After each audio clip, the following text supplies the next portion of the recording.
मंडळी या ठिकाणी एकत्र झाली। आज अजितदादा पवार असतील या ठिकाणी आपल्या या महायुतीमध्ये सहभागी झाले का? अजितदादा आले कारण प्रधानमंत्री नरेंद्रजी मोदी साहेबांचं काम दादांनी बघितलं आणि या देशाचा राजकारण सुद्धा दादा बघतायत। आता मी असं म्हणेन की या राज्यामध्ये तीन त्रिमूर्ती ज्या आहेत, तीन मूर्ती म्हणजे आमचे शिंदे साहेब त्यांना मी कर्ण म्हणते, कोणी गेला पच्चू भाऊ गेले, किती कोटी पाहिजे 100 घेऊन टाकले, इकडे आठवले साहेबांना काही मागितलं देऊन टाकला। या पद्धतीने काम करणारे कर्ण या उपाधीने मी त्यांना या ठिकाणी मान सन्मानित करते। असे आमचे शिंदे साहेब या राज्याचे मुख्यमंत्री आणि हे सरकार बनवण्यासाठी ज्यांचा सिंहाचा वाटा आहे ते आमचे चाणक्य आहेत देवेंद्रजी फडणवीस साहेब, ज्यांनी सरकार बनवला आणि या सरकारमध्ये भक्कमपणाने दादा दबंग आमचे दादा आहे।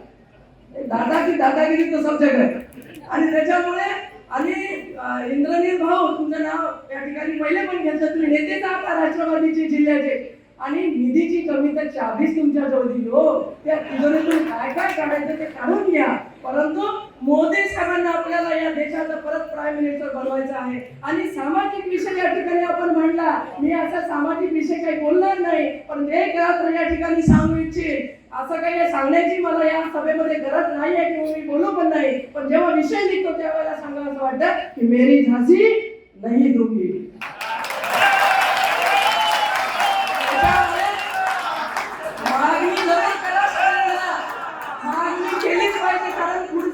आपली सीट असेल ती पक्कम करायची असेल, भक्कम करायची असेल, म्हणून मागणी करायची असेल आणि म्हणून मदन भाऊ मैं आपकी छोटी बहन हूँ और छोटी बहन को कभी भाई ये धागे का रिश्ता जो होता है ना, लोग बोलते हैं ये धागे का रिश्ता मोदी साहब ने निभाया।